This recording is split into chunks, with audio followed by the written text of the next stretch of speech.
ফেনীর দাগনভূঞা উপজেলা বিএনপির বিরোধ কাটছেই না। উপজেলা বিএনপির আহ্বায়ক আকবর গ্রুপ আর বহিষ্কৃত ছাত্রদল নেতা ফটিক গ্রুপের বিরুদ্ধে হয়রানির শিকার হচ্ছে সাধারণ মানুষ।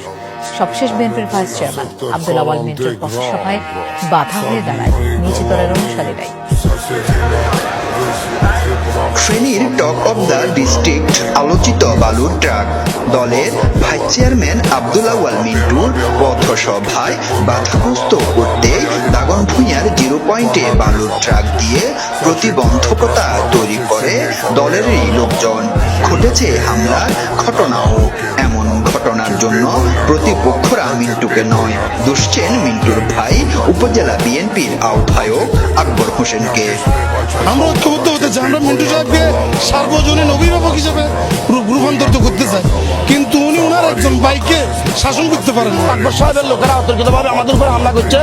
ওই হামলাতে তাদের দলীয় একজন লোকের চোখের উপরে এখানে সার্টিফিকেট লেখা আছে সিম্পল, মানে সামান্য আঘাত পাইছে। ওই আঘাত পাওয়াতে আকবর সাহেব ওনাকে দিয়ে একটা মামলা করেছে।